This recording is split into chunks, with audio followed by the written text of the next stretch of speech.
सोचा कि चलकर वृंदावन बांके बिहारी का दर्शन करें, वहीं मन को शांति मिलेगी।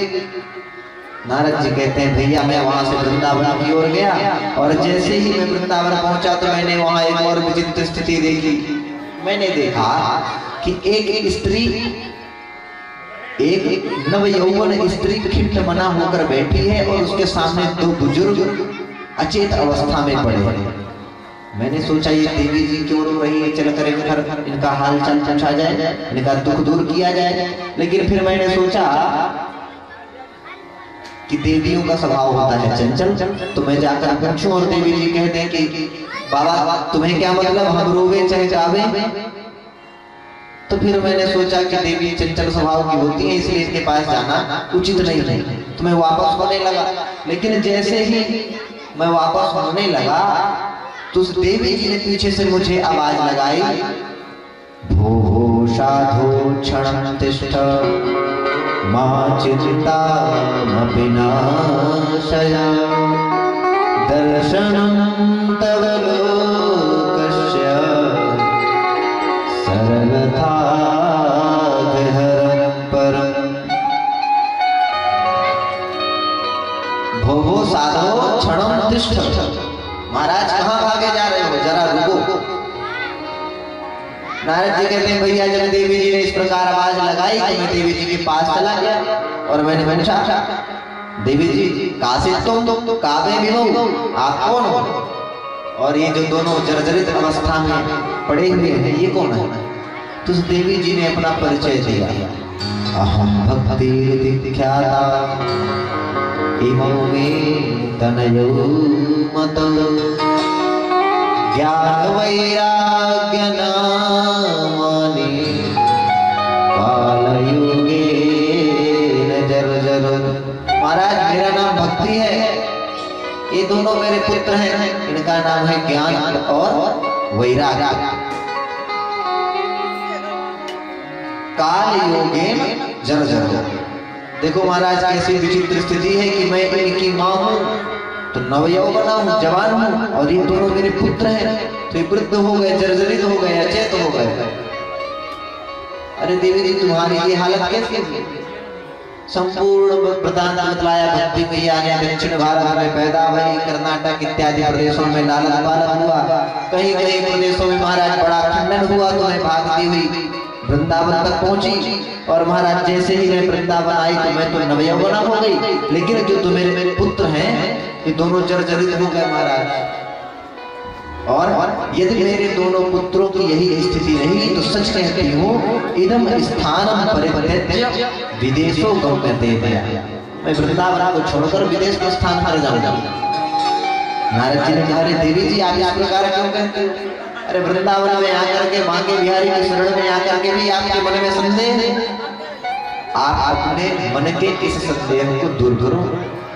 जिनकी शरण में आई हो उन पर श्रद्धा रखो, निश्चय ही आपका कष्ट दूर होगा।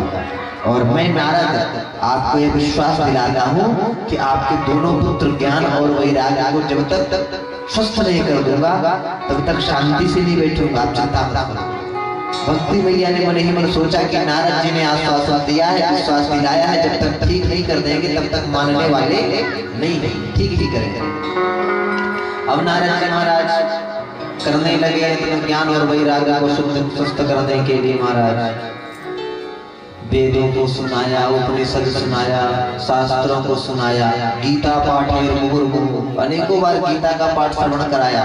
कुछ देर के लिए ज्ञान और वैराग्य स्वस्थ होते, कुछ देर में फिर अचेत हो जाते महाराज। अब तो नारद जी की चिंता बढ़ने लगी, चिल्लाने लगे ज्ञान प्रबुद्धता, वैराग्य प्रबुद्धता, ज्ञान उठो वैराग्य उठो। काय को उठे, आकाशवाणी हुई सत्कर्म करो।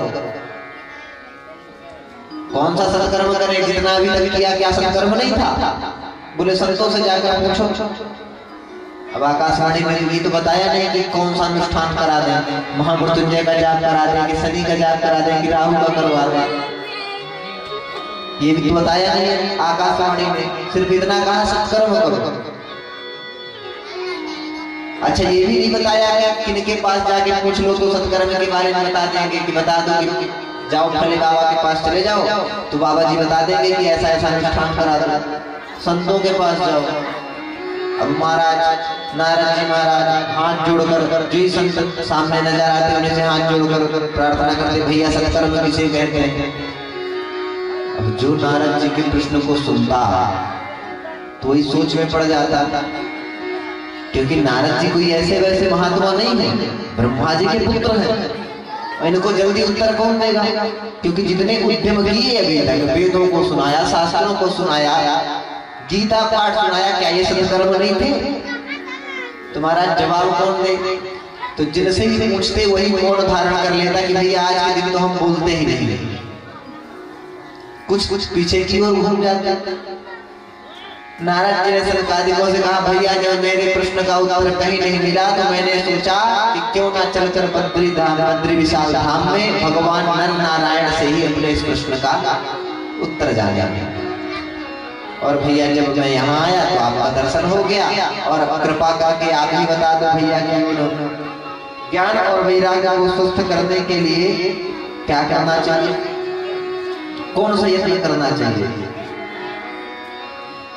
सनकादिक जोर से हंसे। अरे नारद जी महाराज, आप जिस सत्कर्म के लिए परेशान हो वो कोई दूसरा सत्कर्म नहीं है। जिस आकाशवाणी में सत्कर्म के बारे में बताया है वह सत्कर्म है श्रीमद्भागवतालापः सतु गीता सुगादुः। सप्ताह विधि से श्रीमद्भागवत कथा का श्रवण करा दो, ज्ञान और वैराग्य दोनों प्रवृत्त हो जाएंगे, स्वस्थ हो जाएंगे, इसमें कोई संदेह नहीं।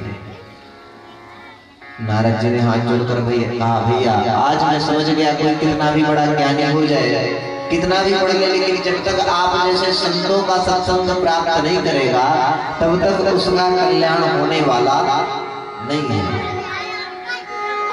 और आप जैसे संतों का भी सत्संग ऐसे ही प्राप्त नहीं हो जाता। भाग्योदयेन बहुजन्म समर्जितेन सत्संगमं च पुरुषो लभते यदा वे। भाग्योदयेन बहुजन्म समर्जितेन, भाग्यों का उदय होता है कितने जन्मों का, बहुजन्म समर्जितेन। अर्जित जो पुण्य है एक साथ उदय होते हैं, तब जाके भगवान की कथा रूपी सत्संग का अवसर हमें प्राप्त होता है। तो मैं समझ गया भैया कि जब तक आप जैसे संतों का सत्संग प्राप्त नहीं करेगा जीव उसका कल्याण होने वाला नहीं। अब कृपा करके आप ही इस कथा को हमें श्रवण करा दो, और फिर वैसे तो हमने भी भागवत सुनी हुई, लेकिन अब आप ही पहले श्रवण करा दो, फिर उसके बाद हम ज्ञान और वैराग्य को श्रवण कराएंगे। ठीक है महाराज, कथा कहाँ सुनी जाए, कथा के लिए श्रोता भी तो चाहिए। तो बद्री विशाल धाम से हरिद्वार आए। हरिद्वार में माँ गंगा के पावन तट पर उस गंगा की पावन पुलिन रेत को एकत्रित करके व्यासपीठ बना दी गई, और वही भागवत कथा का आयोजन किया गया। यहाँ पर एक बात विचारणीय है कि यदि कहीं भी कथा श्रवण करना था तो बद्री विशाल धाम में थे तो वही श्रवण कर लेते, फिर हरिद्वार क्यों आए? इसलिए आए।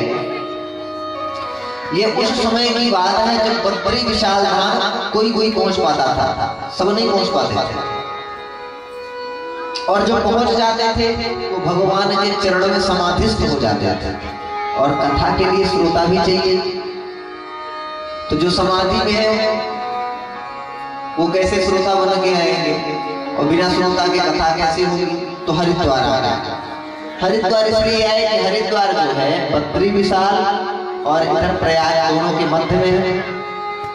इसलिए यदि गृहस्थ लोग भगवान की कथा श्रवण करना चाहेंगे तो थोड़ी ऊपर हरिद्वार चले जाएंगे, और जो विरक्त सन्यासी समाधि में बैठे हैं बद्री विशाल धाम में, यदि उनको कथा श्रवण करनी होगी तो वह बद्री विशाल से थोड़ा नीचे उतर आएंगे। इसलिए दोनों के मध्य में कथा का आयोजन किया गया। और जैसे ही सनकादिकों ने कथा की महिमा को बताना प्रारंभ किया, भक्ति मैया ज्ञान और वैराग्य के साथ प्रकट होकर दादा तैया करके नाचने लगी, और दिव्य भगवान नाम संकीर्तन का गान होने लगा। क्या? श्री कृष्ण गोविंद हरि मुरारी हे नाथ श्री कृष्ण गोविंद हरि मुरारी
बैठने के लिए, सबके लिए अलग अलग स्थान बनाया है। हमारे बैठने का स्थान कौन सा है, हम कहाँ पर रहे हैं? सनकादि को ने कहा भक्ति भैया स्थान तो फुल हो चुका है, इसलिए आपको एक उपयुक्त स्थान में स्थान देते हैं। कहाँ पर? बोले आप सभी भक्तजनों के हृदय में निवास करो, आप सभी भक्तों के हृदय में आसन प्राप्त करो। क्यों? जिनके हृदय में आप प्रवेश कर जाओगी, तीनों को प्राप्त कर लिया, फिर उसे परमात्मा से मिलने से कोई रोक नहीं सकता, उनसे भगवान का दिव्य धाम की प्राप्ति हो गई।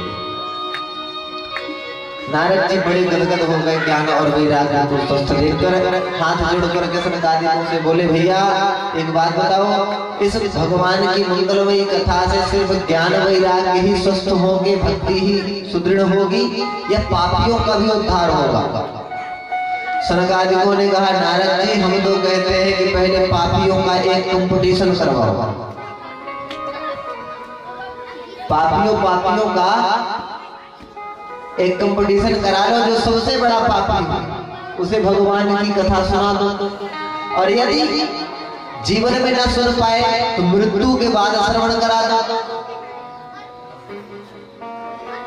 जो भी जीव इस कथा को श्रवण कर लेगा उसका इस धरा से उद्धार हो जाएगा, वो पुण्यात्मा हो अथवा पापात्मा। नारद जी ने कहा भैया कोई प्रमाण? तो बोले तुम्हें एक ऐसे इतिहास को सुनाता हूं जिसके श्रवण करने से ही पापों का शोधन होता है। शुद्ध जी महाराज सनकादि ऋषियों से कहते हैं, और सनकादि नारद जी महाराज से कहते हैं, क्या कहते हैं? अत्र ते कीर्तयिष्या इतिहासं पुरातनम् यस्य श्रवण मात्रेण पापहानि प्रजायते।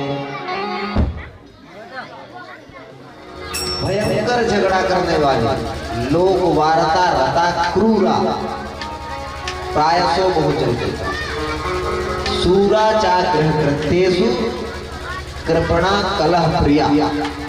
कलह करना उसे बहुत पसंद था, कलह करने में उसकी प्रीति रुचि थी। सबसे झगड़ा कर ले महाराज, और कोई खुद से झगड़ा ना करे तो ये खुद करे आए। आस पड़ोस की महिलाओं ने सोचा कि एक काम करते हैं, हम सब लोग इससे बात करना ही बंद कर देते हैं, बच्चों को शांत कर देते हैं। और महाराज महिलाओं ने सबने निर्णय लिया कि इस देवी जी से कोई बात नहीं करेगा, जब बात ही नहीं करेंगे तो झगड़ा नहीं होगा, अपने से तो झगड़ा करने आएंगे। लेकिन इसका तो स्वभाव था महाराज झगड़ा तो करना। अब बहुत दिन हो गए बिना झगड़ा के, तो इसके अंदर की धुंधली जगी, झगड़ा तो करना। तो पड़ोसन के घर गई, बहन मेरे घर में चूल्हे की आग ठंडी हो गई है, तनिक आग दे दो। पहले के घर में लोग आग मांग लाते थे, चूल्हा ठंडा हो जाएगा, आग दबा के रखते थे, प्रथा थी। तो अब पड़ोसन ने सोचा कि यदि आग देने से मना कर दिया तो अभी झगड़ा हो जाएगा, इसलिए इसे चुपचाप आग दे दो तो चुपचाप चली जाएगी। अब वहां से चमेटी में दबा के आग लेकर आई, तो धुंधली ने अपना पल्लू बढ़ाया, हाँ बहन किसी में दे दो। तो पड़ोसन ने कहा देखो बहन इस पल्लू में रखोगी तो तुम्हारी साड़ी जल जाएगी, इसमें मत रखो। अब तो महाराज इसकी चालू, अरे जल जाएगा तो मेरा जल जाएगा, तेरे बात में क्या जाता है, तू मुझे क्यों ज्ञान दे रही है, तू ज्ञान देने वाली होती कौन? अब लो महाराज, मतलब कलह करना इसे अति प्रिय था। लेकिन इतनी कलह प्रिय पत्नी को प्राप्त करने के बाद भी आत्मदेव प्रसन्न चित्त रहते थे, आनंद में रहते थे। एक दिन घर से कहीं जा रहे थे और किसी ने ऐसे ही व्यंग में कह दिया कि आज सुबह सुबह ना जाने कहां से इस निपुते का मुख देख लिया, बड़े निराश हो। क्यों? घर में संतान नहीं थी, बाकी तो सब कुछ संपन्न था। अब आज जाकर ग्लानि हुई कि बताओ मेरा मुख देखने में भी लोग दोष समझते, घर छोड़कर रो क्यों रहा है? जरूर परमात्मा को प्राप्त करने के लिए रो रहा होगा। पास में गए और आत्मदेव जी से ब्राह्मण ने पूछा, कथम रोदिषि विप्रतम काते चिंता बलीयसी वदतुम सत्वरम मह्यम स्वस्य दुःखस्य कारणम। ब्राह्मण देव, आप क्यों रो रहे हो? आपके मन में क्या है? महाराज हाथ जोड़कर ब्राह्मण के चरणों में चिपक गए आत्मदेव जी। महाराज मेरे दुख का पूछो ही मत, ना जाने कौन से पूर्व जन्म के पाप हमारे उदय हो गए और मेरे इतने दुख एक साथ मेरे पास खड़े हैं। कौन से दुख महाराज? बोले आप संतन के आशीर्वाद से घर में सब कुछ संपन्न है महाराज, लेकिन घर में एक गाय है, उसने आज तक बछड़ा नहीं दिया। आपके इस दास को आज तक कोई संतान की प्राप्ति नहीं हुई। घर में जो वृक्ष हैं उनमें फल नहीं लगते महाराज। न जाने कौन से जन्म के पाप का प्रायश्चित कर रहा हूं। संत ने माथा पीटा कि हम तो सोच रहे थे कि परमात्मा को प्राप्त करने के लिए रो रहा होगा, लेकिन ये तो और परमात्मा से दूर जाने के लिए रो रहा। ब्राह्मण देव ने समझाया, आत्मदेव तुम व्यर्थ रोते हो। मुंचा ज्ञानम प्रजा बलिष्ठा कर्मणो गति। अरे व्यर्थ ज्ञान में कहां भटक रहे हो? पुत्र मोह में क्यों फंसना चाहते हो? अरे रोना है तो परमात्मा के लिए रो।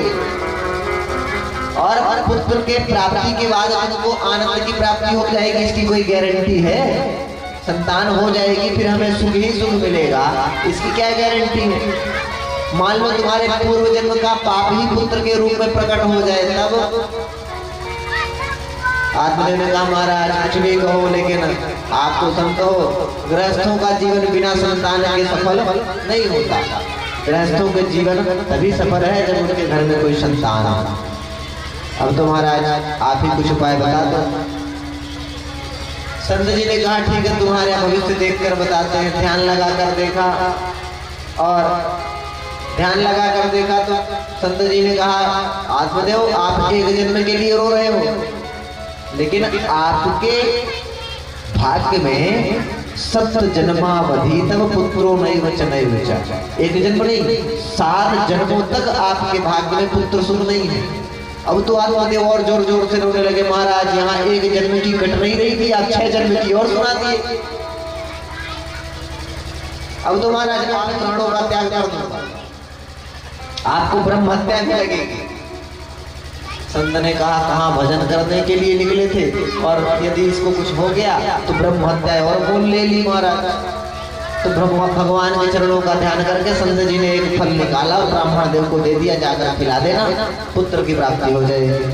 महाराज कोई नियम नहीं, वैष्णव से भगवान का पूजन करो, वैष्णव आचरण धारण करो, त्रिकाल संध्या करो, ये नियम है। और भगवान का भजन नित्य करना, भगवान की कृपा होगी तो तुम्हें संतान की कृपा सुख की प्राप्ति हो जाएगी। और महाराज आया घर, आत्मदेव जी आए और पत्नी धुंधली से बोले,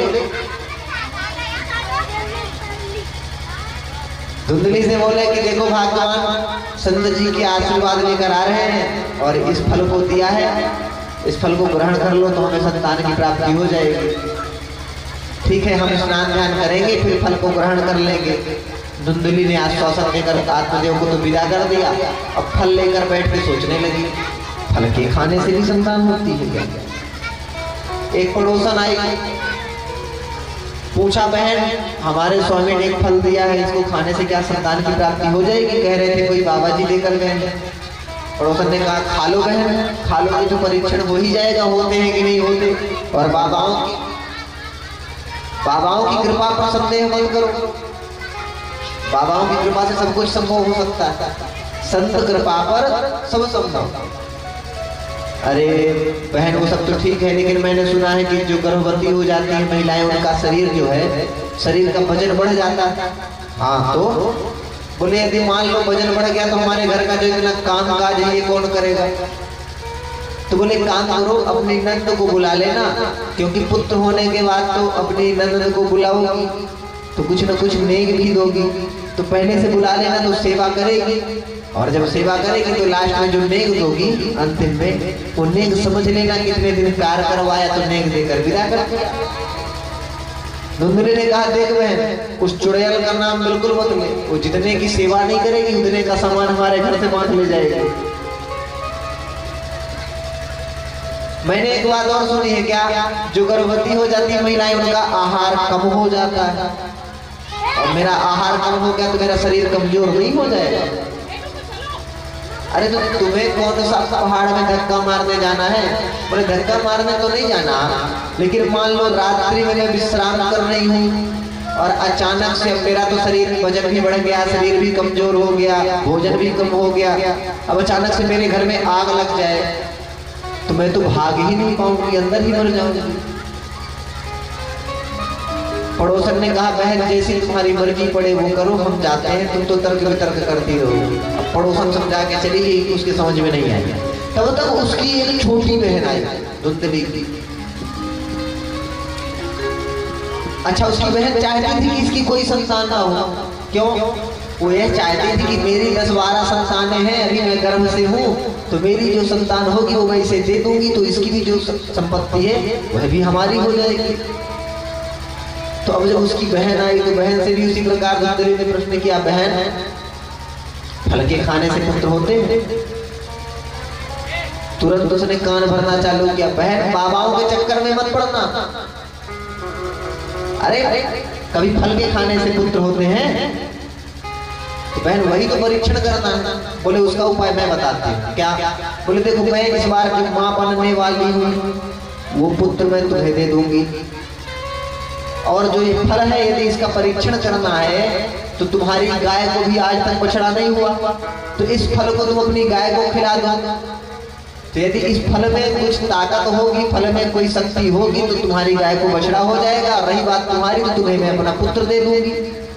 धुंधली ने कहा वाह बहन, बहन हो तो तुम्हारी जैसे, फल भी ठिकाने लगा दिया और पुत्र की भी प्राप्ति हो गई, शरीर में कष्ट भी नहीं हुआ।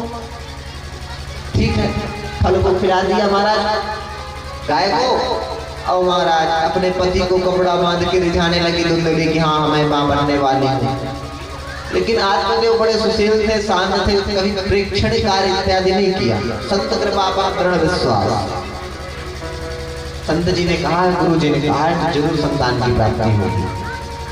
समय बीता महाराज, धुंधली की बहन को पुत्र हुआ, रात्रि में धुंधली को दे दिया, और चारों तरफ हल्ला हो गया कि आत्मदेव के घर में लाला का जन्म हुआ है। कुछ दिन बाद आत्मदेव के घर में जो गाय थी जिसको फल खिलाया गया था, उस गाय ने भी एक बछड़े को जन्म दिया, लेकिन उसका सारा शरीर मनुष्य की तरह, क्योंकि जो फल दिया गया था वो तो पुत्र के लिए दिया गया था, मनुष्य के लिए दिया गया था। तो सारा शरीर मनुष्य की तरह और कान गाय की तरह। गुरु जी को बुलाया आत्मदेव ने, धुंधली ने देखा ये महात्मा लोग क्यों आए हैं? बोले हमारे घर में 2-2 लाला का जन्म हुआ है, नामकरण करेंगे। अच्छा महाराज 9 महीने कष्ट मैंने सहे और नामकरण ये महात्मा करेंगे, भगाओ इनको यहाँ से, हम अपने लाला का नामकरण स्वयं कर लेंगे। ठीक है देवी। आत्मदेव जी गए और उस गाय के बछड़े का नामकरण ब्राह्मणों से करवाया, और ब्राह्मणों ने नाम रखा गौवर्ण। धुंधली सोचने लगी कि अपने बेटे का क्या नाम रखे, तो आत्मदेव से पूछा महाराज आप क्या सोच रखे थे कि हम क्या नामकरण करोगे? तो आत्मदेव ने कहा देखो हमारा नाम है आत्मदेव, तो मैंने तो सोचा था कि इसका नाम रख देंगे ज्ञानदेव। आत्मना जायते पुत्रायते ज्ञान, आत्मा से ज्ञान का ही जन्म होता है, आत्मा से ही ज्ञान की उत्पत्ति होती है। अच्छा महाराज 9 महीने कष्ट मैंने सहे, भोजन मेरा कम हुआ, इतना तकलीफ मैंने सहा, और नाम तुम्हारे नाम पर। ठीक है देवी जी तुम अपने नाम पर रख लो। अब धुंधली घर के दरवाजे में बैठकर सोचने लगी आत्मदेव से ज्ञान देव, आत्मदेव से ज्ञान देव, आत्मदेव से ज्ञान देव। तो धुंधली धुंधली धुंधली धुंधली, और नाम रखा धुंधुकारी। कितना अच्छा नाम है ना, धुंधुकारी। धुंधली का मतलब होता है अंधकार, धुंधले का मतलब अंधकार, और कारी मतलब करने वाला, जो जीवन में अंधकार मचा दे वही धुंधकारी। नाम रखा धुंधकारी। अब महाराज समय बीता, यथा नाम तथा गुण, जैसे जैसे नाम थे वैसे वैसे गुण भी हुए। गोकर्ण पंडितो ज्ञानी धुंधकारी महाखला। गोकर्ण जी महाराज जैसे जैसे बड़े होते गए, वेदाध्ययन करते, वेदों की ऋचाएं बोलते, सुंदर श्लोक का पाठ करते, भगवान का सत्संग कराते, कथा श्रवण कराते, कथा श्रवण करते, कीर्तन करते, हरिनाम जपते। और जो धुंधकारी था वो विद्यालय जाए तो कभी छात्रों से लड़के आ जाए, कभी मास्टर का सर फोड़ के आ जाए, कभी किताबें फाड़ के आ जाए, कभी पड़ोसी से लाठीचार्ज करके आ जाए। एक नंबर का आतंकवादी। अब लगभग लगभग घरों में एक आध धुंधकारी आजकल पाए जाते हैं। व्यास जी ने लिखा कि धुंधकारी के आचरण इतने गंदे हुए, स्नान शौच क्रियाहीनम सब हस्तेन भोजनम। किसी ने प्रश्न किया, महाराज क्या यही पापी की पहचान है? जो स्नान ना करे क्या वह भी पापी कहलाता है? तो कहते हैं देखो, जल को शरीर में डाल लेना ही स्नान नहीं कहलाता। जिस स्नान को करने के बाद भगवान सूर्य को अर्घ ना दिया जाए, भगवान का पूजन ना किया जाए, संध्या इत्यादि संध्योपासन ना किया जाए, वो स्नान करने ना करने का कोई मतलब नहीं है। और आजकल ऐसा ही होता है, स्नान करने बाथरूम में गए और वहीं से आवाज लगाते हैं कि गरम गरम पराठे तैयार रखना, ठंडे ना हो जाए। अब वहां से निकले महाराज तो पहले पराठों का आहार, उसके बाद बाकी दूसरा विचार, बाकी सब व्यवहार बाद में। तो बोले ऐसे स्नान करने ना करने का कोई मतलब है ही नहीं। तो धुंधकारी उसी प्रकार का स्नान करता है, ना तो कभी सूर्य अर्घ देता, ना भगवान का पूजन करता। अच्छा महाराज ठीक है, ये बात तो कुछ हद तक समझ में आती है, लेकिन आपने कहा कि सब हस्तेन भोजन, मतलब मुर्दे के हाथ से भोजन करता। अरे मुर्दे के हाथ से कैसे भोजन करेगा? तो कहते हैं देखो, जिन हाथों से भगवान का पूजन ना हो, जिन हाथों से गुरुजनों की सेवा ना हो, जिन हाथों से दान ना हो, जिन हाथों से धर्म ना हो, जिन हाथों से सत्कर्म ना हो, ऐसे हाथ जीवित मुर्दे के समान होते हैं। ऐसे हाथ मुर्दे के हाथ के समान होते हैं। ऐसे हाथों से धुंधकारी भोजन करता है। समय बीता महाराज। एक दिन गोकर्ण जी ने पिताजी से कहा, देखो पिताजी इस संसार में आए हो तो रह लिया, अब पुत्र के कष्ट से दुखी हो इसलिए घर का त्याग करो। अभी तक रो रहे थे कि पुत्र नहीं है, अब पुत्र है तो रो रहे हैं कि पुत्र है तो इस तरह है। तो पिताजी को गोकर्ण जी ने समझाया, देखो इस संसार में आवागमन 84 लाख योनियों में होता है, लेकिन भगवान की बड़ी कृपा की इस मृत्यु लोक में आकर मनुष्य शरीर को प्राप्त कर लिया। फिर इस जन्म के बाद ना जाने कौन सी योनि में भगवान पटक दें, इसलिए इस योनि में मनुष्य का तन प्राप्त कर लिया है। तो इसका परम लक्ष्य यह होना चाहिए कि इसी योनि में भगवान के धाम की प्राप्ति कर ले, ताकि इन 84 लाख योनियों के आवागमन से मुक्ति मिल जाए। बड़ा सुंदर उपदेश दिया गोकर्ण जी महाराज ने, लेकिन पुत्र मोह में समझ में कुछ नहीं आया। तो गोकर्ण जी महाराज ने गांव की प्रदक्षिणा करी और भजन करने चले गए। जब कुछ दिन बीत गए तब तो धुंधली और आत्मदेव को भी कष्ट देने लगा धुंधकारी। मदिरा पान करने के लिए धन दो, दूध क्रीड़ा करने के लिए धन दो। आजकल भी ऐसे होते हैं ना, घर में शराब पीने को पैसे दो, गाड़ी खरीदने को पैसे दो, पेट्रोल डलाने को पैसे दो, घूमने को दो, आवारागर्दी करने के लिए दो। और अगर नहीं देते हो तो कुछ तो ऐसे भी होते हैं जो कहते हैं कि जब हमारा खर्चा नहीं वहन कर सकते थे तो पैदा ही क्यों किया। होते हैं ना, समझ जाइए सच्चा धुंधकारी है। इस प्रकार का जो व्यवहार करे तो समझ जाइए यही धुंधकारी है, कहीं दूसरी जगह नहीं। उसी प्रकार धुंधकारी भी करता महाराज। माता पिता को कष्ट देता। एक दिन पिताजी ने दो आत्मदेव ने धुंधली को समझाया कि देखो भाग्यवान, इस बेटे के पास रहकर तो हमारा कल्याण होने से रहा, सेवा होने से रही, इसलिए चलो गोकर्ण के पास चलते, वही भगवान का भजन करें। धुंधली ने कहा जाने दो जी, तुम्हें तो मेरा बेटा ही खराब लगता है। अरे अभी छोटा है, इसका ब्याह हो जाएगा तो सुधर जाएगा, फिर हमारी सेवा करेगा, बहू रानी आ जाएगी तो हमारी सेवा करेगी, काहे तुम घर छोड़कर जा रहे हो। इसी वहम में हम लोग रहते हैं, बहू रानी आएगी हमारी सेवा करेगी, लेकिन वो भी कसम खा के आती है कि तेने हमारे माता पिता छुड़ा दिए और मैं तेरे छुड़ा के रहूंगी। तुम्हारा हम तो वहम में जीवित हैं। लेकिन संत कहते हैं शरणागति समर्थ की ग्रहण करो। बेटे बहू की शरणागति मत लो, शरणागति लेनी है तो परमात्मा की लो। यदि परमात्मा की शरणागति ले लिए तो जापर कृपा राम कह होई, तापर कृपा करें सब कोई। राम जी की यदि कृपा हो गई तो सबकी कृपा हो जाएगी, और यदि राम जी का अनुग्रह प्राप्त नहीं हुआ तो कहीं कृपा होने वाली नहीं है। इस मृत्यु लोक में आए हैं तो हमारा आपका जाना तय है। देखिए दो चीज होती है, एक आत्मा एक परमात्मा, जीवात्मा और परमात्मा। अभी बताइए आत्मा होता है कि आत्मा होती है? आत्मा होता है कि होती है? होती है। होती है मतलब स्त्री है, सही बात है। और जब स्त्री है तो इसका कोई ना कोई पति भी होगा ना। जीवात्मा, किसी ने कहा कि आत्मा मर जाता है, कि आत्मा जीवित रहता है, कि आत्मा चला जाता है। ये कहते हैं आत्मा निकल जाती है, आत्मा अमर है, आत्मा अजर है, आत्मा रहती है। स्त्रीलिंग का संबोधन करते हैं। और जब जीवात्मा स्त्री है तो उसका पुरुष भी कोई होगा। पुरुष कौन है? परमात्मा। इस जीवात्मा और परमात्मा का संबंध अनित्य है, हमेशा है, सदैव।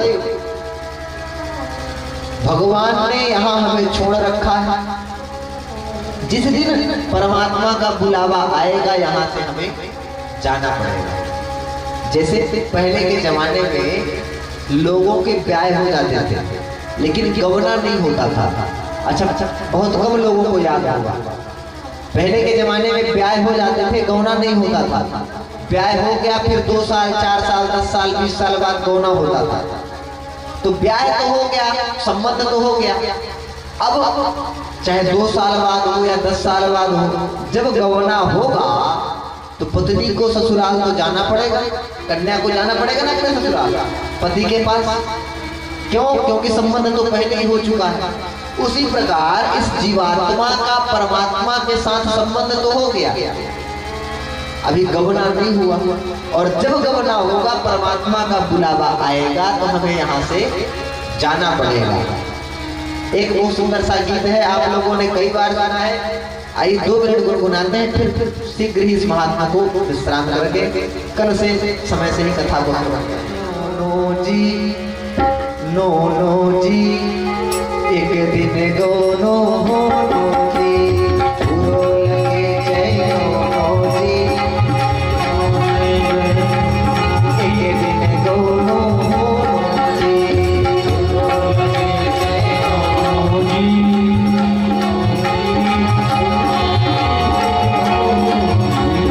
पूरो लगे जय नो जी, नो जी, एक दिन गोनो हो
सहेली सब रह गई हैं, सखी सहेली सब रह गई हैं।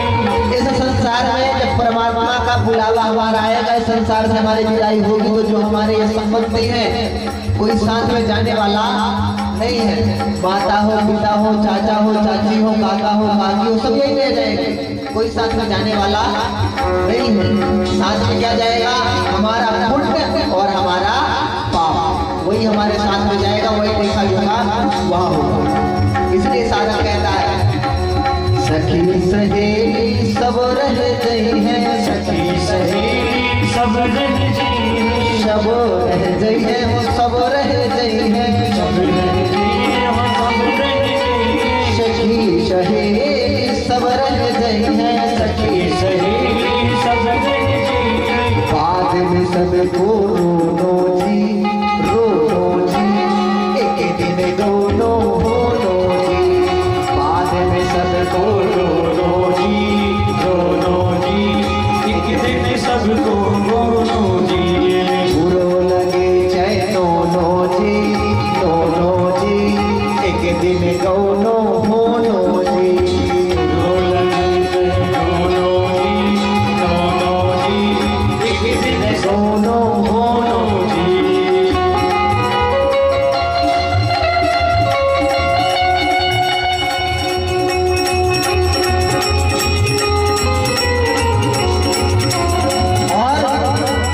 कहत कबीर सुनो भाई साधो, कबीर सुनो भाई साधो, भाई साधो, सुनो भाई साधो, सुनो भाई साधो, भाई साधो, सुनो भाई साधो। कहत कबीर सुनो भाई साधो, कबीर सुनो भाई साधो। ले चल ले चल रोनो जी, रोनो जी, एक दिन रोनो जी। बुरो लगे जय दोनों जी, दोनों जी। गोकर्ण जी महाराज के पिताजी आत्मदेव ने धुंधली को जब समझाया तो धुंधली की बात समझ में नहीं आई, और जब धुंधली की बात समझ में नहीं आई तो आत्मदेव ने कहा ठीक है देवी, तुम्हें अपना पुत्र बहुत प्यारा लगता है तो तुम अपने पुत्र के पास आओ, हम तो चले भजन करने। अब महाराज आत्मदेव चले गए भजन करने। अब तो धुंधकारी का आतंक और फैल गया, माता के ऊपर और हावी हो गया। महाराज पीटता मारता धन के लिए। एक दिन रात्रि में धुंधकाली घर से बाहर निकली और एक अंधकूप में गिरकर धुंधली की मृत्यु हो गई महाराज। और अब धुंधकारी घर में 5-5 वैश्याओं को लाता, उन्हीं का सेवन करता। घर में संपूर्ण इसी का राज्य हो गया महाराज। और ये 5 वैश्याएं सबके जीवन में है। देखिए ध्यान रखिएगा, ये 5 यदि आपके पास हो तो समझिएगा कि हम ही धुंधकारी हैं। कौन कौन? पहली वैश्या काम, क्रोध, मोह, लोभ, मद। यदि ये 5 आपके जीवन में है तो समझिए कि धुंधकारी हम ही हैं, कहीं बाहर जाने की जरूरत नहीं है। इसलिए हम अपने जीवन से इनको दूर करें। और महाराज एक दिन धुंधकारी ने एक राजा के घर में चोरी करी, बहुत सा धन लेकर आया। वैश्याएं बड़ी प्रसन्न, इतना सारा धन लेकर आया। लेकिन सोचा यदि राजा साहब को पता चलेगा तो इसके साथ हम भी जेल में जाएंगे, हमको भी बंदी गृह जाना पड़ेगा। इसलिए एक काम करो, इसका काम तमाम करो और धन लेकर यहाँ से निकलो। तो महाराज रात में लगी मदिरा पान कराने धुंधकारी को। अब धुंधकारी ऐसे थोड़ी मरता, पापी है एक नंबर का, प्राण कैसे निकले? तो मदिरा पान कराने से, गला दबाने से जब प्राण नहीं निकले तो उसके मुख में आग का गोला डाला, तब जाकर धुंधकारी के प्राण निकले महाराज। अब वैश्याओं का चिंतन करते हुए शरीर का त्याग किया। सो अंते मति सागति, जिसका चिंतन करोगे वही पाओगे। अगला जन्म प्रेत योनि में पहुंच गया महाराज, वैश्या में रखता।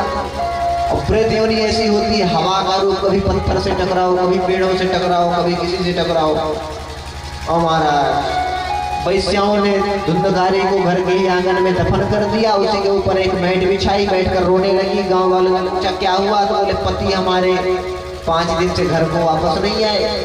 कुछ दिन तक गांव वालों का आना जाना लगा रहा। जैसे ही गांव वालों का आना जाना बंद हुआ, सारा धन समेटा और पांचों वैश्याएं गायब। इसी तरह एक काम, क्रोध, मोह, लोभ, मद, ये वैश्याएं हमारे जीवन में आती हैं और हमें संसार का लालच दिखा करके हमें जो पुण्य करना है उससे वंचित कर देती हैं और पाप करवा करके हमारा जीवन नष्ट कर देती है। हमारा धुंधकारी तो चला गया प्रेत योनि में, वैश्याएं सब गायब। अब इधर ये हवा के रूप में इधर उधर घूमता रहता, भटकता रहता। गोकर्ण जी को पता चला तो गया इत्यादि में श्राद्ध तर्पण इत्यादि किया। वहां से लौट रहे थे तो ये धुंधकारी हवा के रूप में गोकर्ण जी के सामने खड़ा हो गया। अब आवाज तो निकल नहीं रही थी, तो हु करे जोर जोर से। गोकर्ण जी ने कहा तुम कौन हो? अब आवाज निकली ही नहीं, तो बताया कैसे? तो गोकर्ण जी महाराज ने गायत्री से अभिषिक्त जल का छींटा मारा और जैसे ही छींटा मारा सो महाराज तुरंत अपना परिचय बताने लगा। अहम भ्राता त्वदीयोऽस्मि धुंधकारी इति नामतः स्वकीयेनैव दोषेण ब्रह्मत्वं नासितं मया। महाराज मैं आपका छोटा भाई धुंधकारी हूँ। अब लगा भैया भैया करने, भैया मुझे बचा लो, बड़ा कष्ट है इस प्रेत योनि में। अरे तू प्रेत योनि में कैसे चला गया? मैंने तो तेरे लिए गया श्राद्ध इत्यादि किया और कहते हैं जिस प्राणी का गया श्राद्ध हो कितना भी है वो उसका उद्धार हो जाता है, फिर तू कैसे रह गया? बोले भैया गया श्राद्ध से मेरा कल्याण होने वाला नहीं है। क्यों? स्वकीय नैव दोषेण ब्रह्मत्वं नासितं मया। अरे गया श्राद्ध इत्यादि तो उनके लिए है कि जो जीवन में कुछ पुण्य किए हो, अब उद्धार रहने के लिए यदि कुछ पुण्यों की जरूरत पड़ रही हो तो गया श्राद्ध इत्यादि का सपोर्ट लग जाएगा, पीछे से कृपा, तो उसका उद्धार हो जाएगा। जैसे पहले के जमाने में जब बच्चे पढ़ते थे 10वीं में, 8वीं में, 5वीं में, तो 30 नंबर यदि पा गया तो 3 नंबर कृपांक लग जाते थे। लेकिन ये तो कोई कहे कि हम पढ़ेंगे नहीं, बिल्कुल कृपांक से ही पास हो जाएं। पहले 30 तो बनाने पड़ेंगे, जब 30 बनाओगे तब जाकर 3 कृपांक लगेंगे। अब जो 3 पे टिका हुआ है वो तो फेल ही होगा। तो धुंधकारी के तो कृपा पे ही टिकी हुई है बात, कृपा हो जाए तो उद्धार हो जाए, जीवन में तो कुछ कमाया नहीं। गोकर्ण जी ने कहा देख गया श्राद्ध से बड़ा तो कोई हमने अनुष्ठान जाना नहीं, कोई उपाय हमारे पास है नहीं, हम संतों को बुलाकर जानेंगे, समझेंगे, यदि कोई उपाय है तो तुम्हारे लिए अवश्य करेंगे। अब महाराज गोकर्ण जी महाराज संतों को बुलाया, बड़े बड़े दिव्य विद्वानों को बुलाया, सबको प्रणाम किया और सबसे पूछा महाराज जिस जीव का उद्धार गया श्राद्ध से भी न हुआ उसके लिए क्या करना चाहिए? सबने अपनी अपनी बुद्धि लगाई, कोई उत्तर नहीं दे पाए। सबने कहा आप सूर्यदेव से पूछो। दूसरे दिन स्नान ध्यान करने के बाद क्रिया से निवृत्त होकर अपना सूर्यार्घ देने के बाद गोकर्ण जी महाराज ने भगवान सूर्य को प्रणाम किया और निवेदन किया सरकार जिस जीव का उद्धार गया श्राद्ध से भी ना हुआ हो उसके लिए क्या करना चाहिए? जब गोकर्ण जी महाराज ने भगवान सूर्य को प्रणाम करके और निवेदन किया तो सूर्य भगवान ने उपाय बतलाया। श्रीमद् भागवतानुति सप्ताह वाचनम कुरु, सप्ताह विधि से श्रीमद् भागवत संहिता का श्रवण करा दो, उस जीव का उद्धार हो जाएगा। सुंदर व्यासपीठ का निर्माण किया गोकर्ण जी ने और एक 7 गांठ के बांस में धुंधकारी को आसन दिया। क्यों? हवा का रूप है, कभी हवा आए तो उड़ा ले जाए, प्रेत योनि में है तो बांस के बीच में बिठाया और गोकर्ण जी महाराज स्वयं वक्ता बन गए, धुंधकारी श्रोता बन गए और भगवान की मंगलमयी कथा श्रवण कराने लगे। और महाराज एक एक दिन की कथा में उस बांस की एक एक गांठ खुलती गई और जैसे ही 7 दिन कथा को पूर्ण हुआ वह बांस की 7 गांठें खुल गई, 7 ग्रंथियां खुल गई और उस बांस के बीच में से एक दिव्य रूप लेकर दिव्य पुरुष प्रकट हुआ, प्रणाम किया। गोकर्ण जी ने पूछा भाई तुम कौन हो? बोले भैया तुमने मुझे नहीं पहचाना, मैं आपका भाई धुंधकारी। अरे तू इतना सुंदर हो गया?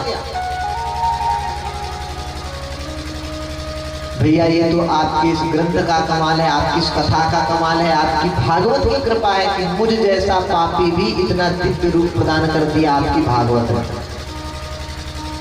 अच्छा इतनी महिमा है भागवत। दोनों में वार्तालाप चल ही रहा था, तब भगवान के पार्षद विमान लेकर प्रकट हो गए। धुंधुकारी ने भागवत की बड़ी सुंदर महिमा गाई। धन्या भागवती वार्ता प्रेत पीड़ा विनाशनी सत्ता हो तथा धन्या कृष्ण लोक फल प्रदा। धन्य है ऐसी भागवत जो मुझ जैसे अधम, मुझ जैसे पापी धुंधकारी की प्रेत योनि से भी मुक्ति दिला करके मुझे वैकुंठ प्रदान कर रही है। धन्य हो ऐसी भगवान की कथा, और धन्य है भगवान के चरणारविंद जो मुझ जैसे अधम पापियों का भी कल्याण करते हैं। भगवान के पार्षद आए और धुंधकारी का स्वागत किया। आओ धुंधकारी विमान पर बैठो। गोकर्ण जी ने कहा महाराज एक बात बताओ, मैं स्वयं कथा कहने वाला और धुंधकारी के साथ इतने सारे श्रोता कथा श्रवण करने वाले, फिर विमान एक ही क्यों? तो पार्षदों ने कहा देखो महाराज, आपने सिर्फ कथा को गाया, आप वक्ता बनकर बैठे रहे और कथा सुनाते रहे, और श्रोताओं ने कथा की तरह कथा को श्रवण कर लिया। लेकिन धुंधकारी सारा दिन कथा को श्रवण करता था और सारी रात उस कथा का मनन करता था, और मनन करके अपने जीवन से एक एक गलती को बाहर निकालता था। आप भी ऐसा यत्न करो, आपके लिए भी माना जाएगा। देखिए कितना सुंदर संदेश है। हम कथा को कितना श्रवण करते हैं ये महत्वपूर्ण नहीं है, हम उस कथा को श्रवण करके कितना मनन करते हैं, कितना अपने जीवन में उतारने का यत्न करते हैं, ये महत्वपूर्ण है। जब तक हम अपने जीवन में उतारेंगे नहीं, तब तक कथा का कुछ प्रभाव होने वाला नहीं है। इसलिए जीवन में उतार के कथा की 2-4 बातें भी यदि आपने संकल्प से अपने जीवन में उतार ली तो आपका उद्धार निश्चित है। लेकिन कोई ऐसी बात हो जो भगवान की आज्ञा की हुई, जो धर्म की आज्ञा से, जो धर्म की समर्थक हो, ऐसी बात को जीवन में उतार लेंगे तो कल्याण हो जाएगा। और महाराज कई वर्षों बाद गोकर्ण जी महाराज ने पुनः आयोजन किया। 30 वर्ष लग गए इस शरीर को साधने में। दोबारा जब आयोजन किया तो महाराज अब की बार अनेकों विमान प्रकट हो गए, और गोकर्ण जी महाराज ने मनुष्यों के साथ में पशु पक्षी जीव जंतुओं को भी विमान में बैठा कर ले गए। सबको लेकर के वैकुंठ धाम को प्रस्थान कर गए।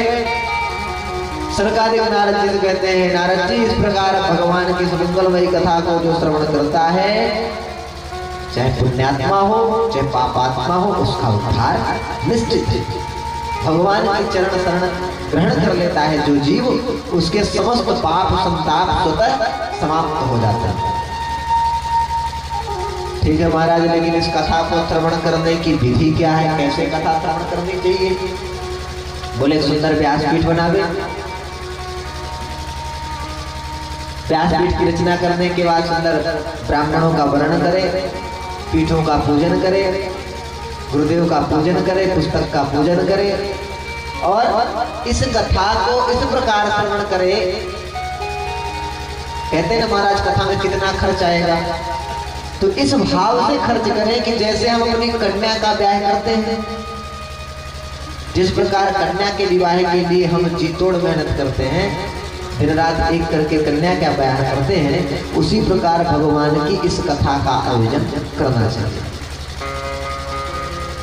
महाराज श्रोता के लिए कुछ नियम, कुछ लोग कहते हैं कि व्रत करो, कुछ लोग कहते हैं मत करो, तो महाराज क्या करो?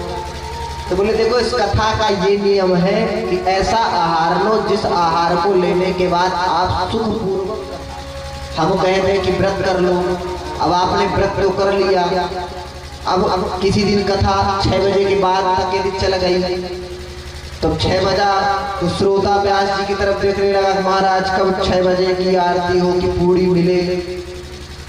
तो ऐसा व्रत भी नहीं कि पेट में खलबली चल रही है कि आरती हो कि हम जाके फलाहार करें, कथा में दिमाग ही नहीं है, दिमाग तो चला गया पूरी खाने। और ऐसा आहार भी नहीं लो कि ठीक है हमने कह दिया कि व्रत मत करो, भोजन करो, तो सुबह से ऐसा भोजन ले लिया महाराज कि जैसे ही कथा में आए तो टिकने की व्यवस्था देखनी पड़ी, कहाँ बैठ जाए। अब टिक के बैठे, जैसे ही कथा शुरू हुई तो फिर महाराज लग गई समाधि। फिर महाराज 3 घंटे के बाद जयकारे के साथ समाधि खुली। तो ऐसा आहार भी ठीक नहीं। तो ऐसा आहार लें जिस आहार को लेने के बाद आप सुखपूर्वक बैठकर भगवान की कथा श्रवण कर सकें। ऐसा आहार लें। वक्ता के क्या क्या होना चाहिए, वक्ता का भी गुण बताया। सिर्फ श्रोता के लिए नियम थोड़ी है, नियम वक्ता के लिए। विरक्तो वैष्णवो विप्रो, वेद शास्त्र विशुद्ध कर। विरक्त होना चाहिए, वैष्णव होना चाहिए, विप्र होना चाहिए। इतनी चीजें कही। विरक्तो वैष्णवो विप्रो पहले कही। विरक्त हो मतलब लालची नहीं होना चाहिए। वैष्णव हो भगवान का पूजन अर्चन करने वाला होना चाहिए। विप्र हो, अच्छा जब ब्राह्मण ही है तो फिर विप्र अलग से कहने की क्या जरूरत है? तो ब्राह्मण अलग है, विप्र अलग है। संत कहते हैं जन्मना जायते शूद्रा कर्मणा जायते द्विजा, वेद पाठी यथा विप्र। इसीलिए फिर बाद में कहा वेद शास्त्र विशुद्ध कृत। तो वेद शास्त्र विशुद्ध कृत तभी होगा जब वह आश्रम में जाकर वेदाध्ययन करेगा, वेद पाठ करेगा, तभी तो जाकर विप्र होगा। वेद पाठी यथा विप्र। फिर जो ब्रह्म के मार्ग में निकल जाए, ब्रह्म जानाति ब्राह्मणा। वक्ता के गुण बताया और इन श्रोता वक्ता के नियम बदला करके नारद जी महाराज ने प्रणाम करके पूछा, महाराज इस कथा को कब सुने?